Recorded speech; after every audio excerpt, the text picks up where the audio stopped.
welcome to another Pedal Out video. So today we're going to talk about why my Mark II Audi TT 3.2 V6 Quattro is the best value sports car you can buy for just £5,000. Before we get started on this video, click on my Instagram, click follow, loads more pictures of my cars, other cars, cars in general, things like that. If you want me to video your car, look me up, shout me, give me an email, info@pedalout.co.uk. Don't forget to hit the like on this video and also the subscribe button, hit the bell icon. Then every time I do a video, you'll get notified.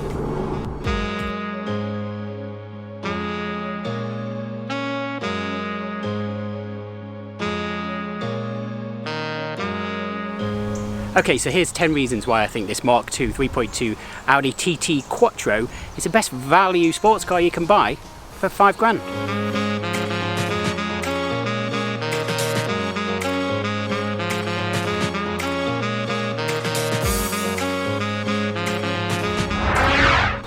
Number 10 then is DSG.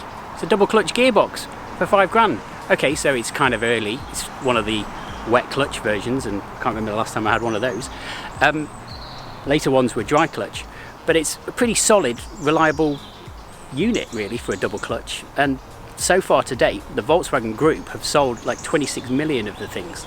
So they're pretty successful. So if you do get one with a DSG, which I can highly recommend because you get the best of all worlds, just make sure you get the gearbox fluid change reasonably regularly. But they should last a really long time. Yeah, so the DSG works on the basis of having two clutches, and they kind of work in opposite gears. So I think you get kind of one clutch will operate gear 1, 3, or I might have got that wrong actually, it might be reverse 2, 4, etc. Anyway, you get the picture.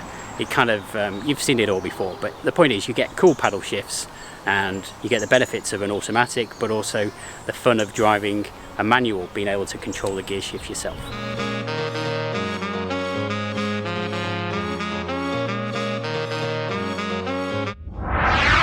In at number 9 then, the Audi TT, the coupe anyway, not the convertible, comes with rear seats. So I know I go on about this a lot, but so would you if you had 4 people in your family, or otherwise known as children. So it does just make it a little bit more convenient to get them in, etc. when you go on drives. And arguably, I've had a Mark I TT, you may have seen my other videos.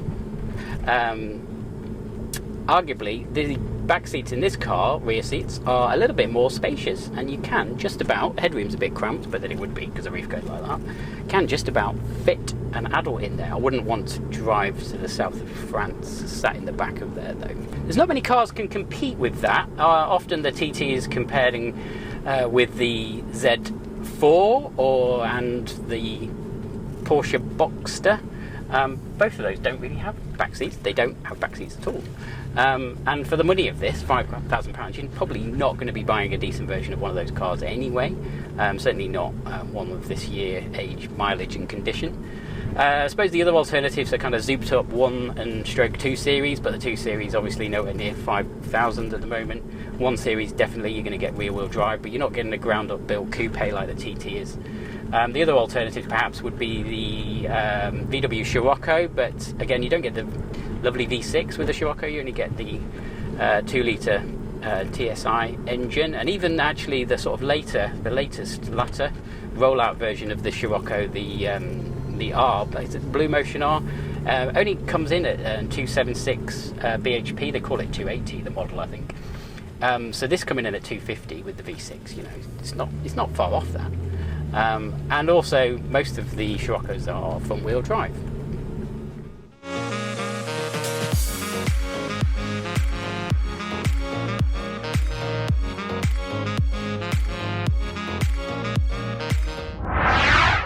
Okay, in number 8 then, we're going to talk about, this car comes with an optional extra which is mag ride. You get it a lot on Audi R8s.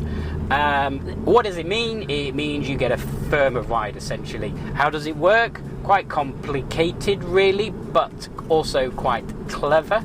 A lot of people get rid of the system and upgrade it because they don't quite like it, or just replace the shocks. But essentially your dampers, which are filled with fluid normally, On here, they are filled with special fluid, which is called magnetorheological. Sounds Italian. Magnetorheological fluid. It contains tiny bits of iron filings, the sort of stuff you used to get in science lessons at school. It's not quite like that, I doubt. It's probably much more finer. Anyway, electromagnets surround that. They get an electric current. It changes the state of the liquid. It makes the damper firmer. Hence, you get a firmer ride. It's an £1,800 optional extra when the car was new, so it costs quite a lot. It's common in the sort of sportier TT S's and TT RS versions of this, but like I say, it's an £1,800 extra. The problem, or slight problem, with this on the 3.2 version is, as a consequence, it's not a problem on the TTS, oddly. It rides a little bit higher, so it does kind of add to the height of the car. It does mean you're kind of a little bit restricted. There's a bit of a mixed school of thoughts on fitting aftermarket springs to try and lower it, so you're kind of restricted from that thing. But it does make you feel like you're in a mini R8. It's not a mini R8. What am I saying? But, you know, still, arguably does.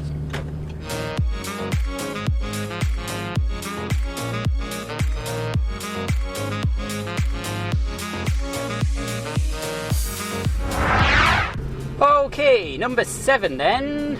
Cheesy one. Cosmetic. Personal taste. I mentioned this if you watch my previous videos, which of course you've had also, of course, because you've subscribed, right? I go on about red leather. I don't know why, but I've always wanted red leather, and I had it in my BMW M3. I kind of ticked the box on that. Wasn't that fussed about having it again. It's nice. I do like it. It's a little bit different and brighter than the usual sort of blacks and greys that you sort of get. So it kind of looks cool, and I think a black car with red leather, what's not to like, really? It's pretty funky. What do you mean you've not seen my BMW M3 videos? Go and check them out. Very, very cool car, also with a double clutch gearbox, but obviously a little bit more expensive than this. That was Fox Red Novillo leather. This is called something else, and I can't remember the name. I want to say paprika. It's not paprika. Anyway.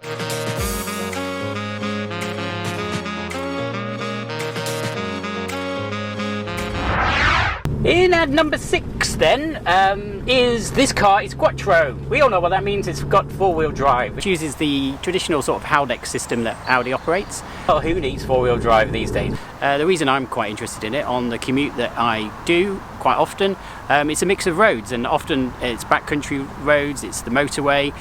Some of those back roads are up quite a steep hill, and in the winter it's a little bit treacherous. You get a lot of wet leaves and ice, so having 4-wheel drive just gives you a bit more reassurance, albeit at the cost of, I suppose, not having as much fun as you may in a rear-wheel drive car, but it's certainly a lot.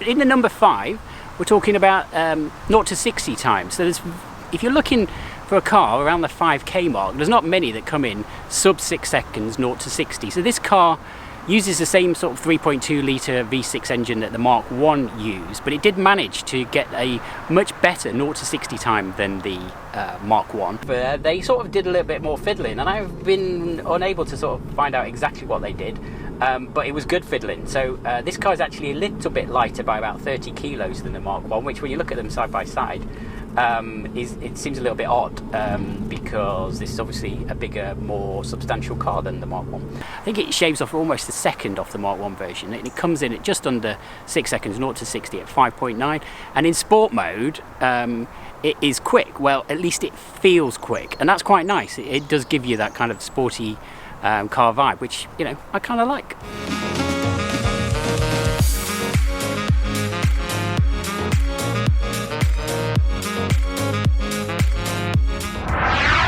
Number 4 then. This car cost £5,000, 2007. It's got 85,000 miles, and would you believe, launch control. Wow, what a wow! £5,000 car with launch control. Haven't tried it yet, admittedly. It's quite complicated to turn on, but this car does have it, which I think is kind of cool. Like all sorts of launch controls, you have to turn the traction control off, put it in sport mode, put your foot on the brake, accelerate up to a certain amount of revs, let go of the brake, give it the full beans, foot to the floor, and the car will go. I can't think of anywhere around here that I would use it necessarily, but it's cool to have a car that's got it, let's be honest.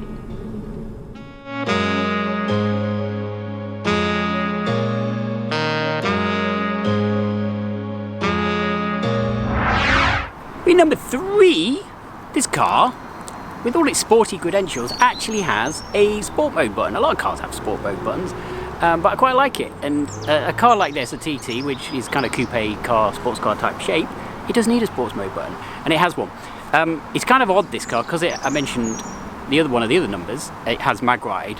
So you've kind of got different options of how sporty you make it. So shifting it into sport mode, you actually do using the gear lever. It doesn't kind of do anything clever with exhaust valves, or I don't believe anything clever with the sensitivity of the throttle. But what it does do is it just increases the amount of revs that you will go to before the gear changes, basically. So you can rev it a bit more, and it sounds a lot better because you're revving it a bit more. So it's a bit of a kind of misnomer. And also, if you put mag ride on, then also it's kind of in sport mode as well. So with the gear selector in Sport S and the mag ride on, you've got, you know, fairly good sports car, and with 4-wheel drive as well. Yeah, okay, you're not getting rear-wheel drive fun, but still an enjoyable drive.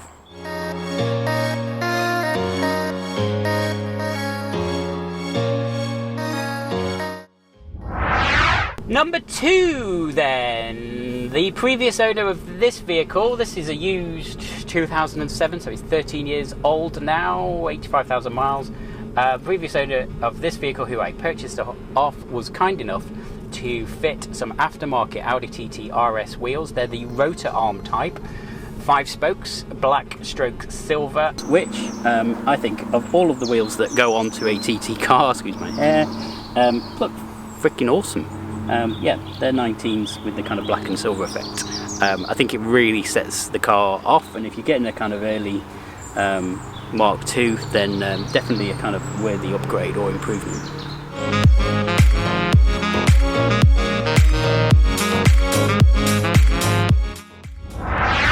Number 1, we're finally there. This car comes with an aftermarket catback, non-resonated Scorpion red power exhaust, specifically for the 3.2 Audi V6 engine, and it just makes the car feel a lot more sportier, but also just sounds lovely. It's reasonably toned down on sort of motorway speed type journeys, but low down and kind of giving it full beans on the throttle. It really does sound quite fruity, and you do get a kind of little nice lovely V6 rasp to it.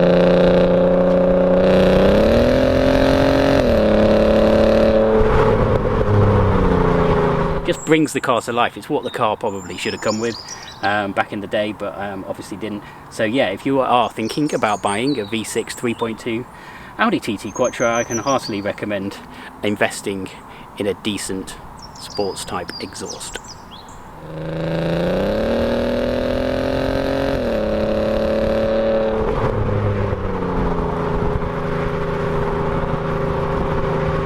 Okay, thanks for watching this pedal out video. If you liked it, feel free to give it a thumbs up. Don't forget to subscribe. Go to Instagram. There's lots more pictures of cars, of these cars, my cars, and other cars, and interesting car related content and stories that you might quite like. Thanks for watching. Cheers.